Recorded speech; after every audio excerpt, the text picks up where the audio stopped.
many of you have listened to the Head, Heart, and Boots podcast? I can't tell you that reaction, how much that means to us. Welcome back to the Head, Heart, and Boots podcast. I'm Chris. And I'm Brennan. Join us as we wrestle with what it takes to transform ourselves and the businesses we lead. This new camera angle makes my arms look smaller than yours. I'm noticing that, and I really appreciate it. I thought you did that on purpose. No, I didn't, and I am not happy with it. Okay. Broseph, Yes. bruh. I haven't heard you say that in a while, by the way. Oh, I say it all the time. Are your kids like growing out of that? No. I use it with my boys all the time. Oh, dude, I got to dime you out on something just because I think it's awesome and I respect you. Oh. So I just looked at your calendar today. Yeah. I was like trying to schedule something and I clicked on your calendar for a minute. Yeah. And I saw that it said Jack and Dad burger date Yeah. tonight. Yeah. That's pretty fucking awesome, dude, by the way. Yeah. I think that's epic. I'm excited about it. He's 16 now, and he has really good friends, which I'm thankful for. And it's just like, I'm just realizing how easy it is to have weeks and even months like go by where like he and I don't really have any extended one-on-one time. Yeah. And I just thought, geez, if I don't do something about this and get more intentional, Man, time flies, brother. it really does. It's like I think it is the most undervalued statement I've heard since I was little. Is adult after adult would say things like, "Oh boy, time flies," and I'll tell you what, that was an understatement. Yeah. There's like, I don't know what happens, but you hit like a certain age, your kids hit a certain age, and it literally, I feel like I wake up on a Monday and then Sunday is here, and I'm not entirely sure always how we got there. That's crazy. I had a moment last night. So everybody's heard me talk ad nauseum about my sauna and some of that stuff. But I had a buddy over and we were in the sauna. My daughter ended up showing up and she was in it for a little while. And then towards the tail end, as my buddy was like totally sweated out and he's like, I got to go. Normally I'd get out of the sauna. I'd kind of show my buddy to the door and, but Jack, my 16-year-old, had come in and joined us like just a few minutes prior. And so I told my buddy, hey, I'm just going to stay in here with Jack because my thought was I have a captive audience with him right now. And if I get up and leave with my buddy, oh yeah, then Jack probably a few minutes later might just also be done. That's right. And I'm going to miss that moment. Yep. And so it's the first time I know this seems like just a dumb little thing, but normally I would have just gotten out with my buddies and left. And I told my friend, I'm like, hey, I'm just going to stay in here. Do you mind if you just kind of show yourself out? Get the hell out of here. Because I didn't want to miss that moment. Yeah, that's smart. And so I had, another just 10 minutes with just he and I, and we had this really great conversation that I probably would have missed. Yeah. We would have gotten out of the sauna and he would have gone back to his phone and his buddies business as usual. Would have missed that moment. Yeah, that was smart, dude. Get the wins when you can. You got to grab them. I'm just smart. realizing that like you just have to grab the moment. Yeah. Or it's gone. That's good, man. Yeah, I saw that on your calendar block and I tip my hat to you. I think that's wise. So good job on you. And then I also have to, for those of you that don't watch our YouTube channel for our shows, Chris has a very lovely shirt on today. It's courtesy of George Gutierrez. Thank you very much, brother. Right. A fellow clothes fan. Clothes fan. It's Roback.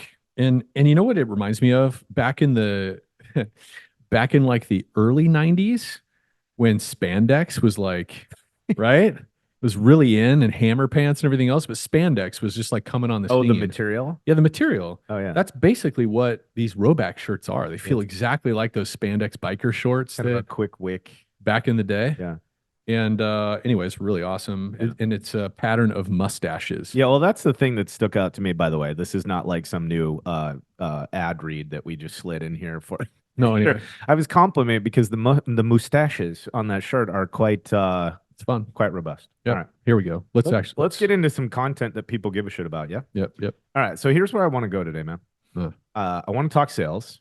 I don't want to stay in the clouds. I don't want to talk about could be's and possibilities and mindsets. How dare you? You're implying that all I normally do. I know. I am not. I know you could see that maybe I was implying, but I'm not.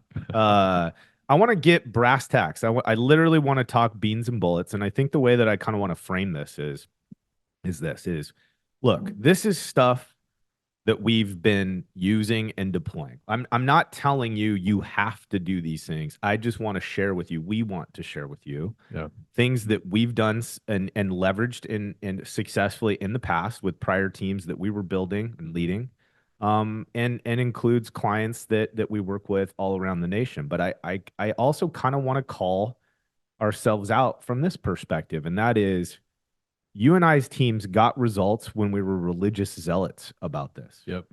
talking Only about these then. things. Only then.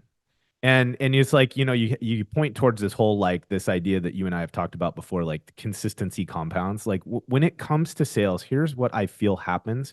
And I'm going to be very transparent in our consulting relationship as well. This is what I feel like happens. I feel like we can meet with teams and we can talk to them and make these suggestions. And we can say, look, and you're going to hear it today. When we talk through some of these items, some of you might even roll your eyes because of how unsexy and sophisticated some of the things that we're talking about. But what happens is time and time again, they try things. We try things. We do it haphazardly for a few weeks. And at the first sign of friction or inconvenience, we no longer toe the line. Mhm. And so teams stop doing it. And then something happens. We get in a call, we talk about something, and a team gets refired up. And so they go at it again for a while, and maybe they get several months of it, if that. Yep. But again, it's 70%, not 100% of the tasking or the items or the activities. And they don't get the level of result that motivates them to stay in the trench. Yep. And it's funny because I feel like that story parallels everything from physical fitness to mental health to, right. It's like it works so good that you don't keep doing it. And I think sometimes, and again, I'm just going full transparency mode here. Yeah. I get self-conscious when I'm telling people about a sales methodology that I know works if you do it. Yeah. But because I can't guarantee their execution, it's hard for me to guarantee the result. Yep. Which makes me passive in the way that I speak about it or try to hold a team accountable to it. Yep. And it frustrates me because Yeah. we don't get the outputs that we want. All right. Yeah. So I'm just saying all that because I think one of the things that you and I do, Chris, is that we're not snake oil salesmen. No. And I don't want to act as if we get certain results if we don't. And I also don't want to talk to people as if we don't make our own mistakes. And I think that's a Yeah. thing that you and I have tried to be committed to consistently. Yeah. You know? You and I only ever share things that either one, we've heard works from somebody that's trusted and a Yep. known commodity. Yep. We have done and executed directly, or we have seen firsthand teams around the country, either through our consulting or through our friendships, Yep. have done and executed on and found success or results from. That's right. Outside of that, it's all, you and I like to bullshit every now and then, but, Yeah. yeah, no. So It just becomes guru talk Yep, after that. yep, And that's yep. just not what we're doing. And it's not a space that we care to entertain Yeah. or participate in. So that was a perfect segue. Can I kind of open us up with a story? yeah. So yesterday, and some of you may have seen a LinkedIn Live I did, and we're going to kind of dive deeper on some of the things that I covered in that LinkedIn Live. But I had a interaction with a past client, and basically the topic was we're way down, Oh, sure. Yeah. way down in sales, and it's getting scary for us. Yep. This particular business, they don't have the financial bandwidth to have many months Yep. where they're significantly down in their revenue. And I think some people listening to this right now, you're like, yes, I feel Yeah. this. I think most of us know that we can't spend Most, significant right? right? And we were, it takes me back to some of the conversations we had at RIA, where somebody at one point mentioned that Alacrity indicated that their claim volume is down 40%. That is That's huge very numbers. big number. Yeah. Very big number. And there's been a lot of chatter in the industry, but I think depending on what sort of kind of circle you're in and the current state of your business, you might be largely oblivious to this. Yep. Because there are winners out there right now. Yeah. Undoubtedly, lots of them. But I think a lot of people listening to this, and we've talked to a lot of people that are in this situation where it's like, oh man, Yeah. it's getting scary tight. Yeah. And agree. people have been downsizing their teams anyway. So I'm talking with this past client, and they're a small little restoration company. They are struggling, and they're afraid. And so they reached out to me just to talk and whatnot. And early in that conversation, they threw out this idea that they had to try to like generate some business. And it was a new service line, this new clever, you know what? That sounded sarcastic. It was a legitimately interesting idea Yeah. of like how you could add this recurring revenue, a recurring revenue service, and and I listened to him and I was like, okay, that is a legitimate idea. I said, but I don't think this is the time for that. I think there's a tendency when we're scared and we're trying to generate revenue to meet payroll, save our business, rebuild some of our savings and so forth. There's this tendency to go out and find the new thing. And all the while, subconsciously, we've let go of, we've laid down, we've gotten lax on the very fundamental practices that built our business in the first place. Yeah. Yep. And I told him that. I said, you have to stop chasing the new, the better, the shiny object, the new clever idea, and you have to go back to the fundamentals And execute. and execute right now. And so I kind of led him into a conversation. I said, okay, you are severely down right now in your inbound opportunities. I said, but do you have some opportunities that are coming in? And he talked to me. He's like, hey, we got this fire in last week. We got this water job. We have this mold thing that we just bid out that's pretty decent. And I said, okay. And we walked through every single job. I said, who is that? Well, one of them was with an HOA. Okay. I said, who else is associated with that HOA? He's like, well, I don't know. I mean, it's just, the HOA management company in our area. I said, perfect. That's opportunity. I'm like, okay, what about this residential fire? What agent is it from? Right? What brand? Right? Okay. How many other agents in that market, right, are captive agents for that brand? Have you ever met the regional sales leader that works with all those agents? Do you know when their next agent group meeting is? Maybe you should buy donuts or breakfast for them, spend a couple $100 and get in front of all of them. Yep. And we just started one by one with the existing business that is already in their ecosystem. What do we do to expand? What are we doing to maximize that opportunity? What are we doing with the stuff that right now is in our grips to maximize it? And by the time we got done, now, and it goes beyond that, right? Because I think one of the concerns that all of us have, I think if you're a good leader and a good business owner, is we want to avoid as much as possible laying our people off because talent is so scarce and it's so hard to recruit right now. Yeah. When times get hard, I think most of us listening to this, the last thing we want to do is lay off. Yeah. Right? It was like cut every other cost except our people. And that is smart and that's wise.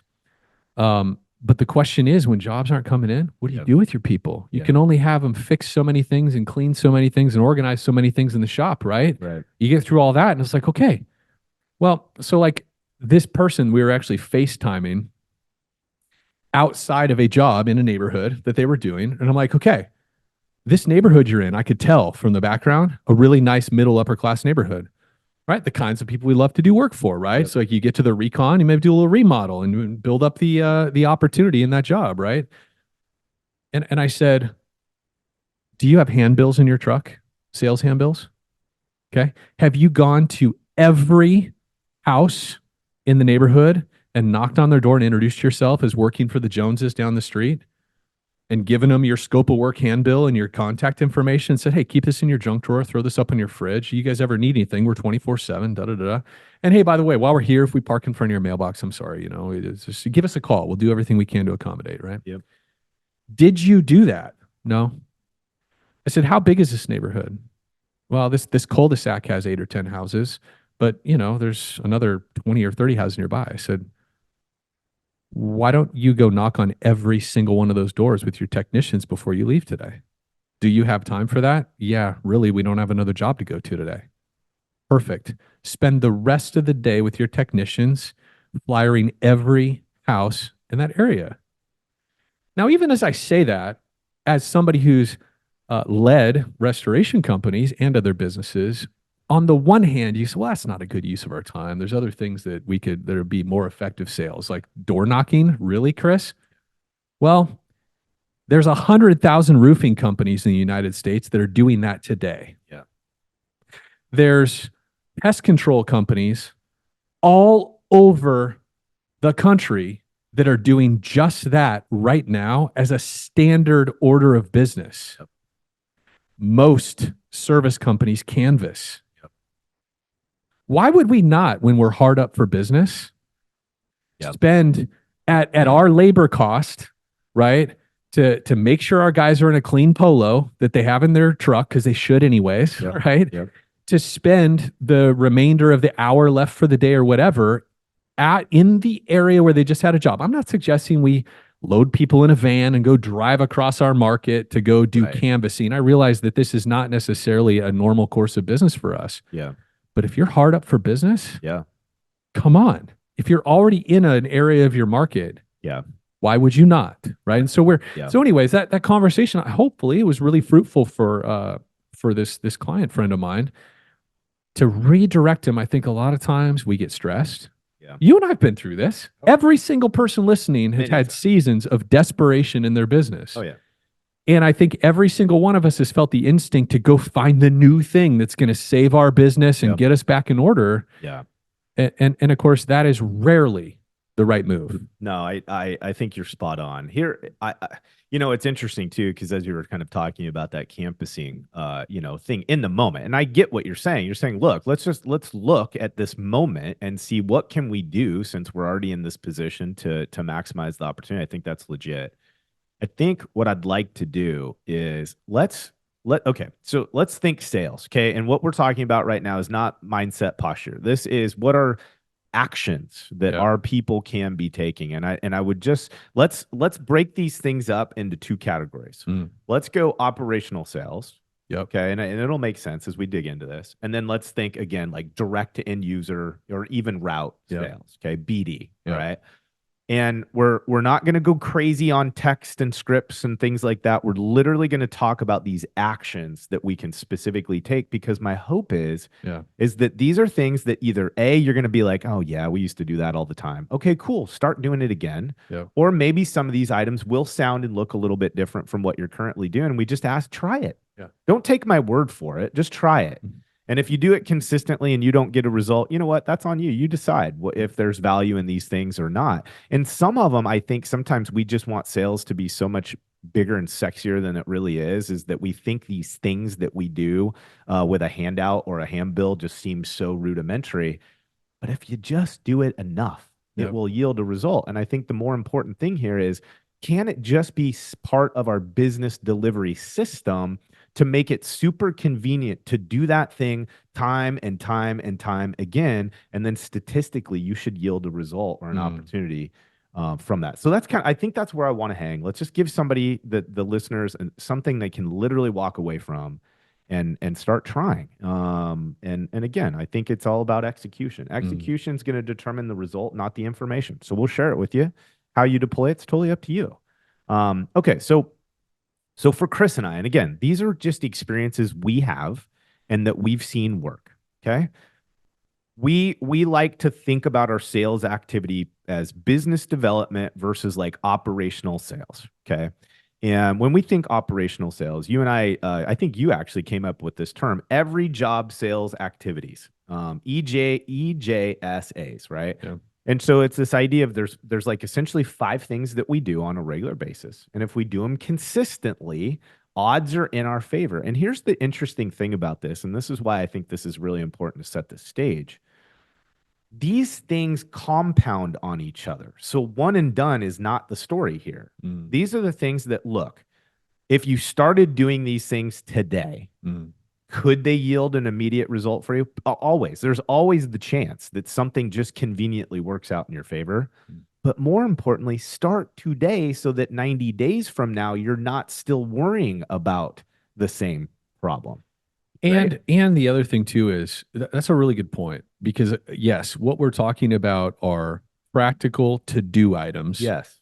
Checklist things that we incorporate into our mitigation process outline, our restoration process outline that over time have a scaled Yeah. impact. But you can also create scaled impact by just doubling down on how much Very much you so. do of these things in the now time in order to spool up Yeah. and create more FNOLs in the short term. And so let's walk through it and we'll kind of address that. Like, okay, Yeah. these are business best practices that you do every single day for the rest of your life in your business. That's right.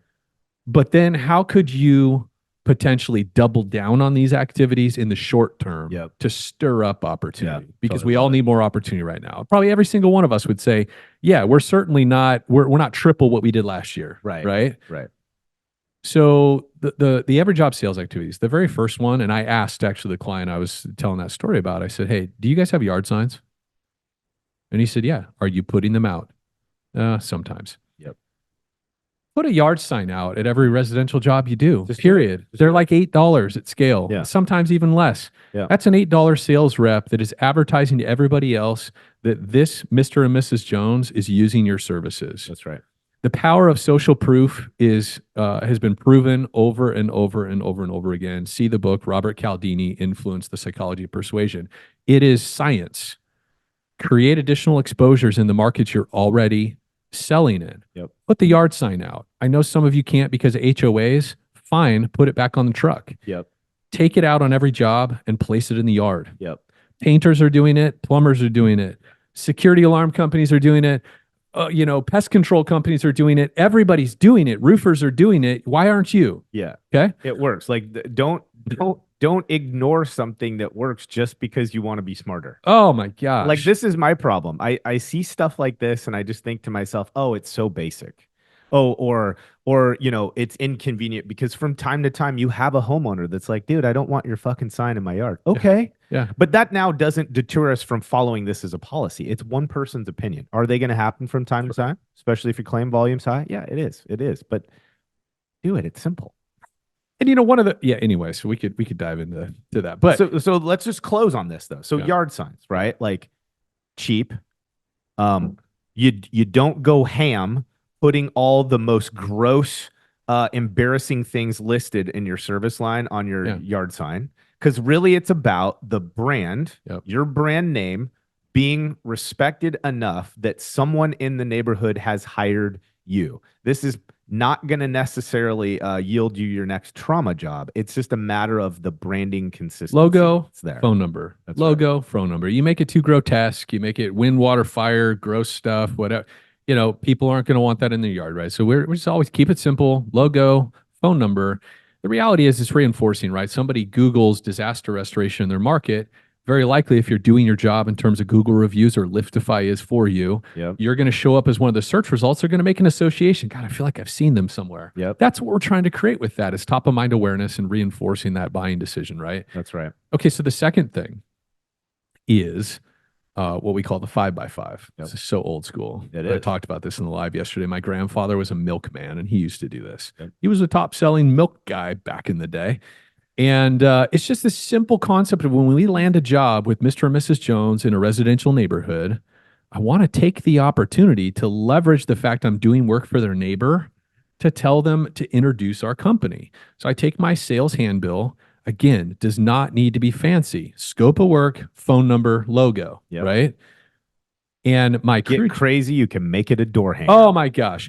And whether it's my MIT PM, whatever your roles are that are responding to that FNOL and setting up that loss, collecting the work authorization, after they've done that and they've placed the sign in the front yard, they walk next door on either side of that business, okay? Or home, right? Excuse me. And they introduce themselves. It sounds something like this. Hi, my name's Chris. I'm with XYZ Restoration. Hey, the reason why I stopped by, I just want to give you our information. We're working for the Joneses next door. Listen, we want this to be a good experience for their neighbors too. If somehow a roof shingle, flies off onto your backyard, or we park in front of your mailbox, or maybe we're here too late making too much noise, please feel free to call us. Let us know. We'll do our very best to accommodate. And oh, by the way, maybe keep this in your junk drawer or on your fridge. You ever need us? We're 24/7, company. Now, obviously, a lot of times during the day when we're typically working, um, people aren't going to be there, right? And just slide it into the weather stripping in the door and walk on. Yep. Right. Yep. We got our exposure. We potentially put our name and our scope of work and our phone number in somebody's hand that could use us in the future. So I do that on either side of that existing job. And the 3 across the street, that's the 5. And then the 5x5 is the 5 fingers of our hand. The old school, open the door, shake their hand. A lot of times people don't shake hands post-COVID here, but you get my point, right? That's the 5x5. Now think about this. This is the impact in the medium and long term. If you're a company that does 500 jobs a year, which probably a lot of you do at least that, some of you want to, but if you do 500 jobs a year and you religiously do that, that's 2,500 more high touch exposures that you may not have right now within your market. It's just built in. What is the value of Yep. that potentially? Yep. If 20% of those end up calling you at some point in the next year, do the math. Yeah.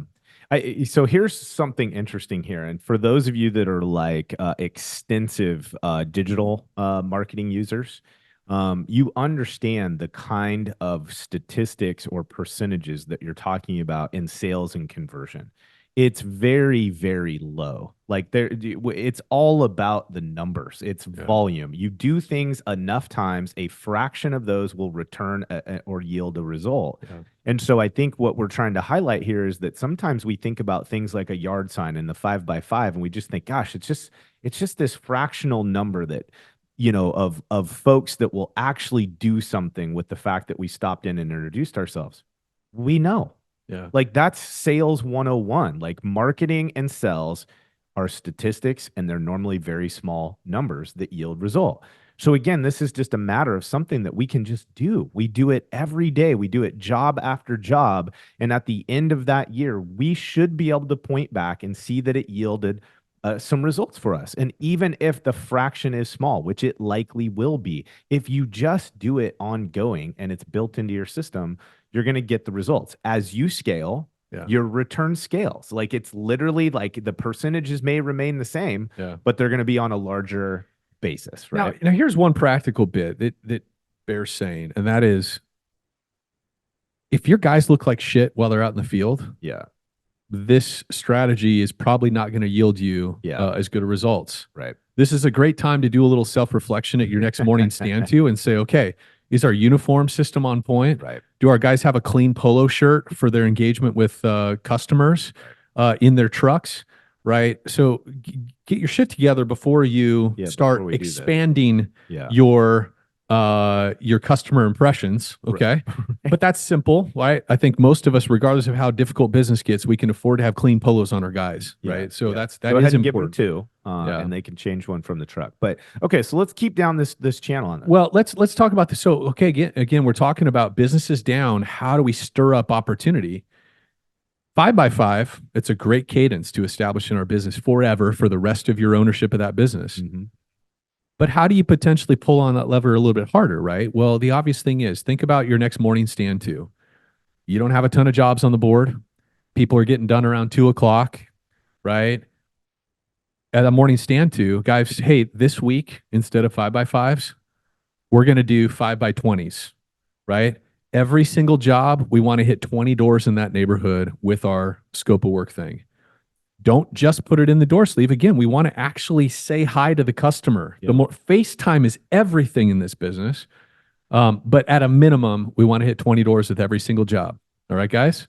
And here's what it is. Just put food on the table. You guys tired of quitting work at 2 every day? You guys want a full load? You guys want to get back into some OT? This is how we're going to do it. Rally your troops. You're the leader. Inspire them. This is real. This is practicable. The more FaceTime we have with potential clients, the more times we put our scope of work and our phone number in their hand, the more possibility that we'll walk into a potential mold opportunity. That happens too on these 5x5s. So anyways, double down with your team. Hit extra doors. Do the whole cul-de-sac. Hit the whole neighborhood if you have the extra time. Do it. Rally your team. All right. So Yeah, I there's love five it. by fives. Yep, 5x5. So yard signs, 5x5s. Again, this ain't sexy. We get it. Nope. It's not. It's not sexy. Just build it into your cadence. Do it every day. It'll yield results. It's like a little robot. Make If it fun. get consistent. Go with to it. Little Caesars, $6 hot and ready. Have 4 or 5 of them ready at the shop when they come back and celebrate that we put out 500 flyers that day. Absolutely. There you All go. right. Third one, agent of record. Okay. I like Chris normally does this one, but I'm going to hang in the pocket on this one. Okay. So one of the things that we've seen, and we've talked about it, right, at great length, is the relationship opportunities directly with agents has shifted significantly over the years, right? Consolidation, all the things, AI driven call support systems, right? The comp packages for agents. All of it is doing TPAs. It's doing a more effective job at removing the agent from this relationship potential. And so we have to just think, how do we still leverage that potential referral opportunity, that revenue stream, but do it in a way that's maybe more efficient so that we're not just literally spending our hours chasing 100 stop routes where we just know the vast majority of those agents aren't going to be direct referring business. So one of the things that we have leaned into is this idea of capturing agent of record on every loss. And then the follow-up that we do with that is where we make our money. So it's essentially we are doing we are aggressively pursuing that piece of information. It can happen as part of your call intake process. If we're not able to secure it, then we can do it as part of our client onboarding. When we're there live, we're going to ask and try to secure that again. We collect that agent of record. And here's the way that we have an opportunity to follow up with this. Some teams leverage their JFCs, their coordinators, to do the follow up. Doesn't need to be a salesperson. It doesn't have to be. It doesn't have to be. And many will use this as a pipeline builder for their route person. So let's say their route person's really keyed in on plumber sales and agent sales, but we're trying to find the most expansive and efficient way to identify the right agent relationship. So we capture agent of record on every loss, like religion. Our team member reaches out to said agency, introduces themselves, and starts the conversation because we have a mutual client. Powerful. Like, I'm not just door knocking. I'm not walking into your office to tell you something stupid about whatever I think is important. I'm not giving you candy. I'm calling to let you know we literally in this moment of time have a mutual client, and I would like to express or share some information with you. Think about it. Is there any other time where we get to have that kind of conversation with an insurance agent referral partner? And and how much more powerful is that potential conversation? We'll talk here about a script of what do you say when you get that opportunity. But how much more powerful is a mutual client collaborative conversation than when we show up, interrupt, fill candy jars, stand by their desk while the agent owner is watching us steal their time? Yeah. I'm exaggerating, but this is the mentality, subconsciously or directly, that agent owners have when we come in and interrupt their business and keep them from writing apps and servicing existing clients. Yeah. So we get on that phone call. Hey, this is Chris from XYZ Restoration. Hey, the reason I called is we have a mutual client, the Joneses. Were you aware that they had a loss over the weekend? No? Okay, well, if you want to pull up their system, I have an update for you. I want to make sure I get that in your notes. Awesome. I pause because I really do want them to actually take the note. Well, we responded. They had a dishwasher supply line broke, and so it's affected their floor and cabinetry and stuff like that. We've begun stabilizing. We're waiting on asbestos samples to come back before we start addressing the damaged material and so forth. Once I finish that update, and again, sometimes what I'm about to say, people are like, oh my God, Chris, that sounded so cool the way you said it, because this is all I do now, and I've been doing this for many years. I make it sound very easy, and sometimes salespeople or resto folks are like, oh my God, I don't think my sales team could say that quite that way. No, they can, and this is a recording. You can listen to this 20 times and practice it and role play it with your team. Anybody on your team can have this exact conversation, right? We just have to discipline ourselves to do it. Here's the conversation. I give them the update and I say, hey, do you have another quick second? And sometimes they'll say, no, my phone's ringing. It's totally fine. Hey, listen, if anything comes up with the Joneses, please let us know. We'll do anything we can to help. Thank you. Yep. Gone. But if they say, oh yeah, totally. Hey, listen, the reason I want to just share why we make these calls. What we've learned over the years working with our adjuster and agent partners is that if this claim goes really well with the Joneses, you and your agency are going to have a customer for life. They're not going to shop statistically. Yep. But what we've also learned from our adjusters and agency partners is that if this claim goes poorly, it doesn't matter if it's our fault as the restoration company, the adjuster's having a bad day, or that, God forbid, somebody in your agency set somebody up with the wrong coverages. If they're unhappy at the end of this claim, you're going to have a shopper at your next renewal. And our team here at XYZ Restoration, we take that very seriously. That's why we take the time to make these update calls, is to try to keep you in the loop. But here's all that I would ask is, promise me, if anything comes up with the Joneses, anything goes sideways in this claim, promise me you'll reach out, because we'll do everything we can to brainstorm a way to get that claim back online and create a positive outcome. Love it. Okay. Love it. We're able to do creative things that you can't. And we want to collaborate with you to create those positive claim outcomes. Both of us win. We look good and you guys retain your client. Now, that was a minute and a half. That was a minute script. You're like, oh my God, that's a long. No, it's not. It's like a minute. Yep. It's like a minute. The whole thing is about a 3 or 4 minute phone call, Yeah. right? And of course, there's a pause break. If they're busy, they got a client in front of them, whatever. We gave them the opportunity, the easy exit. Yep. But when they have the time, that value message, is any other restoration company having that conversation with them? Not likely. Yeah. Often not. Often not. Yep. Often not. But Yeah, imagine how much more powerful that is than randomly coming in and filling their candy jar and handing them trifolds. Right. And the time spent, like 3-4 minutes. And there's a couple things that are happening here. At least this is what we've experienced, right? Again, I mean, this isn't have tos. We're just giving you suggestions. Yep. One of the things that we've seen over time is when you have a dialogue like that, there's a couple things that just took place. The right agencies are going to take the minute to hear you. Oh, yeah. When they're, understand what value statement they ultimately have made. You probably, from their perspective, inconvenienced them to give them the information about their client. So again, we're being a little assumptive here, but if our job is to operate off of statistics and consistent behavior and activities, this is a perfect example. They've told you if they're the kind of person that we should be spending much time trying to track down or build a referral source out of, because the answer is probably 99% no. But if they say, yeah, great, and you do your speech and they still don't give you much in response, we've had a second opportunity to learn. These are not folks we're going to spend a lot of time and energy on.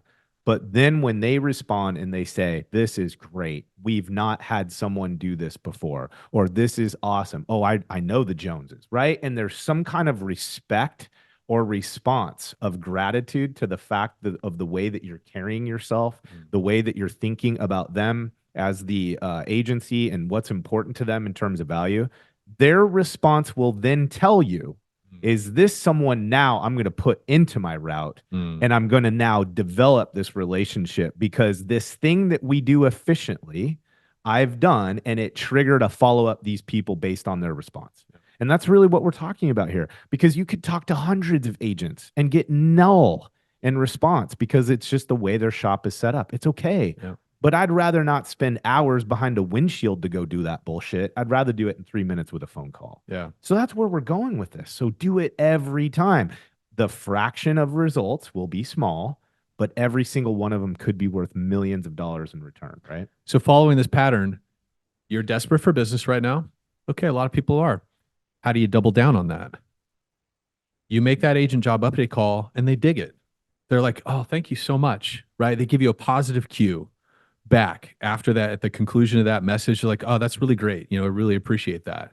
Any kind of positive cue. If you're trying to double down, you're trying to stir up business, here's what you do. If your job file coordinator made that, your receptionist, whoever made that call, your sales rep, they get a positive cue.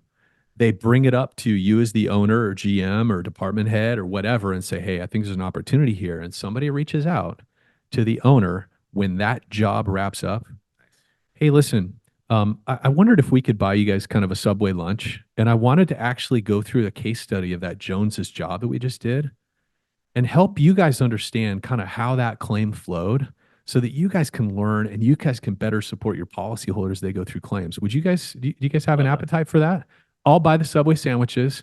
We only need about 45 minutes, but I just wanted to walk you through the process of that claim. Is there potential that they will go out of their way to refer you in future calls that they get in with loss reports? What do you think? Right? Yeah. So that's a way. Now, are you going to do that into perpetuity? Well, it's probably not a terrible idea. Yeah. But certainly when you're hunting for business, you're desperate for more work. That is one way you can capitalize even further on those conversations when you get a warm response back. Okay, so That's awesome. the next every job sales activity is we need to ask for Google reviews. Yes. Now, if you're a business right now where you can afford to spend, I don't even know what the rate is right now, but let's just say 150, 200 bucks a month to solve this problem in a systematic way, well, liftify.com. You've heard our sponsor reads. They do what they say they do. It's incredibly effective and it's very cost effective means of routinely gathering on every single job Google reviews, which is ultimately going to drive your organic search results and organic inbound F&OLs. Yep. Exactly. Simple. Yep. Now, outside of that, it's simply a discipline of somebody on your team being in charge of asking for the review directly from the client. I don't know if we need to do much more beyond that. Yeah, I don't think right. so. But if you've forgotten to do that, you've slacked off during the good times, that's important. And it's actually been surprising to you and I when people start getting religious in just a matter of weeks, like 3-4 weeks, Yep. they start to see some lift in their organic inbound just because of the recency and the consistency of them gathering those Google reviews. That's right. So They if- move up in the ranks, Yeah. essentially. So Yeah. don't, And there's really no spend. Yeah. And if you want to be crazy and you want to give a little kudos to your team member or something, Mhm. okay, there's a minor spend there, fractional, right? Yeah. But the yield is high. Okay, fifth one, asking for a specific referral. Mm. And this one's interesting. I was just talking to a team member or a team yesterday about this, and we are and I get this because I'm struggle with this, right? We're service providers. We need to do the same things, right? This is what turns business for us too, is asking for that direct referral. And just for some reason, it's just very difficult for most of us to do it. But again, this is just like these other things. If we do it consistently, it's so powerful. We are working very hard to produce a really high level of service. And at the end of that run with somebody, if we've earned our 5-star review, take a minute to just inform them of the space that you're pursuing growth and ask them if they have a connection, a friend or a relative that happens to be in that space. And they could use service like ours based on the experience you just provided, right? And so, going in Chris form here, a little bit of a dialogue is, hey, sir, ma'am, hey, really appreciate you guys trusting us on your project. Thanks again for this awesome review. A lot of people don't know that we actually are very intentional about developing our multifamily business. We do a lot of work in that sector. We really enjoy that. We've got some special service delivery models that really marry up well with that industry. I'm wondering, do you have any friends or relatives that happen to be in the property management or multifamily space? It's that simple. And you know what? Most of the time you're going to hear, yeah, not really. Okay. Close the door on the situation and move out. No problem. But if we do that on every single project, we have teams we talk to that do nearly 5,000 jobs a year. If we asked for a referral that many times, are we going to get at least a handful? The funny Right? thing is, yeah, because here's what does happen. Some percentage of the time is you find out that homeowner you were working for, yeah, they're in that business category that you talked about. And then the follow-up, the way to capture that opportunity is just to say, oh my gosh, that's awesome. Listen, would you mind just sending a quick email, copy me on it? I don't want you to be fancy. Don't make it, I don't need a sales pitch or anything. All I want you to do is just write them and just say, hey, we just worked with these guys, and just share 2 or 3 things you liked about our people or our process. Again, don't get fancy. Just share what's real for you that you experienced with us in your home, and just copy me on it. And here's a cheat code. Here's another thing to consider. Okay. So again, this stuff, guys, I think about these kinds of strategies almost like carbon fiber. Okay, carbon fiber is layers. Mm. And once those layers basically solidify, right? It's layer after layer. They work in conjunction with each other to create this very rigid, structurally sound infrastructure, right? But it's the layering of these items that give you that result. This is the same thing. We do all these things and we do them consistently. And if we do, we're going to begin getting the results. And the longer out on the horizon you do these things over and over and over again, they end up self-serving. They perpetuate. It's a flywheel. You get more and more result because of your consistency. Okay. So where was I going with that? Where did I start that, Chris? Let's dive into the commercial side. Okay. Our direct BDs. Let's keep it real utilitarian. Yeah. So I've got 3 things, 3 levers that I want to remind people of, and then we'll close out. Oh, I know. I have one thing. Okay. okay. Going back to the referral. Here's another thing that we can think through here is your closing process. Even the documentation that you're using to close a project out, we can ask for this in person. That's the best. Don't hear me wrong here.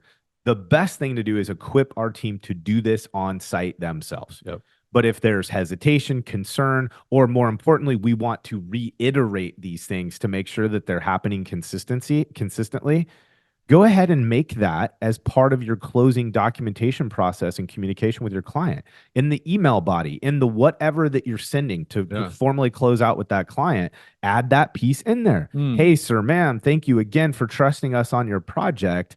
It's been a pleasure working with you and your family. Hey, many people don't know. And we do the ask. And again, how many people will read it? I don't know what the fraction is. It's probably going to be small. Don't matter. It's convenient. Do it over and over and over and over, and you'll get the result. Okay. Absolutely. Right. Okay. So while we're focused on trying to grow our business, times are tough, things are tight. How do we take advantage of the things that already exist in our business? So first of all, we got to look, if you've got a sales team that's out there going direct after commercial, what are some things right now that you can focus on? Because I think a lot of times when times are good and business is flowing in, we often aren't very disciplined with our accountability and our focus and our structure of our sales teams. You know, something comes up, we've got an important meeting, we punt our sales check-in with the team.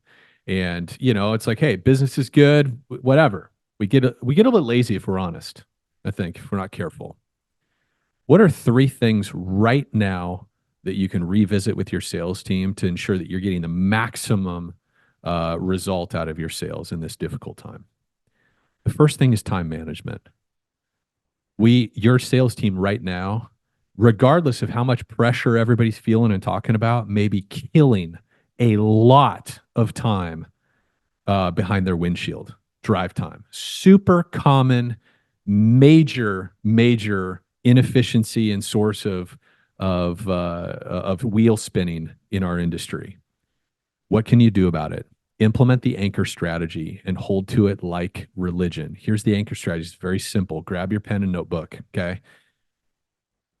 An anchor meeting is the very first meeting that a sales rep schedules for their day. It doesn't matter if it's a job closing, you know, quality check-in with their client. Hey, how did my team and I do compared to other restorers you've worked with in the past? That quality follow-up and check-in. Or it's a brand new business sales meeting, or it's a follow-up meeting to talk about an ERP. Whatever that first meeting that they schedule of that day, that becomes their anchor. And that anchor sets where they're going to be that day, all day. One of the biggest problems we have is we'll start in, you know, St. Petersburg, Florida on Monday morning, and then we have people driving all the way down to Naples for the next meeting, and they kill their whole day on 2 meetings. If we adopt the anchor strategy and we're religious coaching our team to it, I'm in St. Petersburg, Tampa, the whole day. And even better, if I'm in old downtown Tampa, the whole day. I start with my meeting, and then I go into my CRM, my job management software, to see what other prospects and clients I have right in that area. And I backfill my day with as much activity in as tight of a radius as possible. The purpose of that is when we're trying to win business, which is all the time, We want to maximize our face time out in the field with clients and prospects, period. Yeah. As much as possible. And the anchor strategy is a very specific and concrete way that we can do that across our team. The bigger the team you have, the higher impact on your business this anchor strategy is going to have. But if you've got one salesperson, drill in on that strategy now. Tomorrow, meet with your salesperson, look at their calendar, do a calendar review, and teach them the strategy and let them know that you expect them to move forward using that strategy, and then hold them accountable. Go back and do a calendar review until it's religion. Love Okay. it. So anchor strategy number one, a very simple concept. Go do it. The second thing is with LinkedIn, I lost my train of thought there for a second. LinkedIn. You are probably, and your sales team is probably not leveraging LinkedIn to maximize the amount of opportunities that are coming through your door. Okay. So as I talked about with the story of my client, walking them through this and asking them, okay, talk to me about the business that's coming through now. Right. And what are we doing to capitalize on and maximize it? And one of them was a condo association. Another was a property management company that works with a military base in their region. And I said, have you looked them up on LinkedIn? If you have not looked them up on LinkedIn, you have no idea who they are connected to. Right. So if you have somebody who's already chosen to do business with you, you have social proof. This property management company, this homeowners association or condo owners association is already doing business with you right now. Presumably, you're going to do a kick-ass job for them. And just like that golden referral question we ask at the end of with Mr. and Mrs. Jones, if you are not looking up and connecting with every single commercial client that you're doing work for right now, you are potentially missing a whole slew of opportunities. I call it spider webbing. Go and connect with that current customer. When they accept your connection request, you now have access, in most cases, unless they've locked down their connections, which most people don't. You then can go to their profile and click on their connections and see everybody they're connected to. Now, here's the beauty of it. Let's just say they're a property manager. They sent you a job. Might be the first job you've done. Maybe you've done 4 or 5 jobs, but you've never been diligent in investigating this prior. Well, now you can go in and you can filter by current company. It's very easy. This will take you 40 seconds. You can filter by current company, and they'll show you everyone else that they're also connected to on LinkedIn that works at that property management company. 100%. Other portfolio managers, the regional maintenance manager for that company, the vice president of operations. And now you have the opportunity to direct message and do a connection request for them and say, hey, I just finished doing a project at XYZ property for Bob, portfolio manager. I just want to introduce myself to see if we can potentially be a resource on any of the other properties in your portfolio. Please let me know if I can be a resource. If I don't get a response, salespeople, you're listening, you know what to do. I don't have to wait for them to seek me out and say, oh, I'm so glad you reached out, because that's probably not going to happen. But I did make an overture to them, and I put my name in front of them as a resource that's already worked for their company. Okay. Then I put it in my schedule and my follow-up, right? My Salesforce or whatever, to reach out to them the very next week. Hey, I don't know if you saw my LinkedIn message, but I just finished doing a job for Bob down at Whispering Winds property. And from what I can tell, he was pretty thrilled with how we did. We turned that around in 3 days and got the tenant back in. Hey, can I swing by? I'm going to be in St. Petersburg at the end of this next week on Friday. I've got a client meeting there with XYZ Property Management. Can I swing by your office and just have a quick stand-up? I'd love to introduce myself. We just created a direct line between a job that is already in process in your business to now harvesting more work out of that same company that you otherwise would have no idea about if you hadn't gone to LinkedIn and used that very simple and powerful business tool to identify other opportunities within that customer company. It's beautiful. Okay. Well, let's hang in that pocket for a minute, because I think this is kind of an interesting element. One is that I think we undervalue the leverage of that. I think many of us think about social and our presence or our profile on social media, and we get it confused with what the vast majority of us have social media presence for, and that is just kind of a social platform. It's a place for us to connect with people and show them photos of what we're eating. or what we're cooking and all that kind of stuff. So as a kind of a closer to this, just considering like another tool that you could put into place tomorrow is I think it's the behavior around LinkedIn. Like most of us don't intentionally curate our connections around these are folks I could sell to. Yes. And that's what we need to be doing. And if you're one of those people that hasn't spent a ton of time on LinkedIn, you're on Facebook, you're on Instagram, these other places, and it's the place where you show when your family goes on vacation and what meal you ate. Great. That's cool. Yeah. But consider professionalizing that practice and doing it on LinkedIn as a platform, because the vast majority of your buyers on the commercial side Yeah. are there. Yes, They are. use it as a backbone for recruitment, for engagement, for sales themselves, for networking. And it's a great space for it. And you don't have to get caught up in sending pictures of your dinner. Yep. We can literally curate a list of folks that we will be prospecting and selling to now and into the future. Yeah. Right?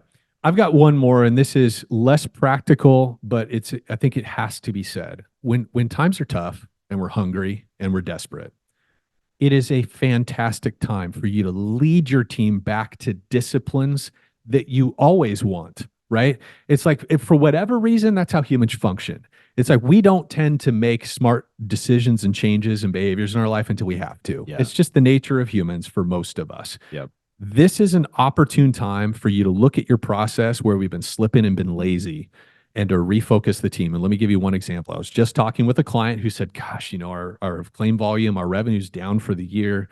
We're scrambling a little bit. They're healthy, but they are realizing the impact of all this reduced claim volume. And I said, talk to me about your sales team. And they said, well, our sales guy, he's a bit of a free spirit. He's doing a lot of things. He's talking to a lot of people. Here's the one suggestion I would make when you go into your next sales meeting. Focus your team on one or two verticals. When times are good, it's like, hey, we're chasing everything. We're turning over all the rocks, right? We've got agents. We're talking to plumbers. We're going after senior living. We're going after multifamily. We're just kind of going after everything. That oftentimes does not give us the results we want, right? Narrowing our focus and demanding that all the clever social media things that your sales rep might be doing on LinkedIn or otherwise, the networking functions they're checking out and doing, when you're in your sales meetings, make sure that any kind of creative effort, flyering, swag, what trade shows we're going to, there is a direct line towards the two verticals that you're focused on. So the first step is focus. Establish a focus with the team. No more than two verticals. Now, you may at some point decide to expand beyond that, but probably the best advice is expand your team. Don't expand the focus of your one sales rep. No more than two verticals, right? And then anytime they come to the table and we're like, oh, I want to join BNI, or I've got this cool thing that my friend at the chamber told me about. Okay. How is that going to put us in front of one of these two verticals? Consistently. And if that effort, that sponsorship, that networking function, that swag order, that donut drop, that thing we're going to go do, if there isn't a direct line between that and the two verticals they're focusing on, say no. No. No. No. Show me anything that's a clever idea that points towards us getting an FNOL from these two verticals or deepening our relationship, getting more work with those two people. I'm all in. Yeah. I'm all in. Everything else, no. Yep. No. I'm terrible at saying no, by the way. So this is a discipline I've had to learn the hard way. Very difficult. But I just can't emphasize that enough. Focus on creating disciplines and focus and intentionality with your team. Narrow the field of focus. It always will net you more results. So keep that in mind as well, in addition to these things we've talked about. I got one more. Okay. I know we're crunching time. Guys, closing and conversion rates. Talk to teams all the time. We all want to add salespeople. We want to grow our top line. We want to do all these things. I love it. I get it. They have long lead times. They take time to build momentum. Your closing and conversion rates you can affect tomorrow. So look at it, know the number. And if you're anything in that 50, 60% range, there's lots of upside opportunity. And we're literally just not maximizing the phone calls we're getting. So hammer down on that first. Then we can start looking at some of these other sales gen, lead gen opportunities. So down and dirty, it was very utilitarian. Hopefully those are all things you guys can literally take tomorrow and start executing on. It's not rocket science. It's not sexy. It just is. Good times are coming back. This has been a little bit of there's a little bit of a doom and gloom quality to this conversation, but it's just because we're all feeling it. We're just trying to be real. Good times are coming again, but in the meantime, we just got to get to work and refocus our energy, refocus our teams, and lead and inspire, right? There's lots of low-cost things that we've talked about today that you can implement. Rally the troops. Rally the troops. They are trusting you to do that. They want you to step up and paint the picture of how are we going to get from here to there, guys?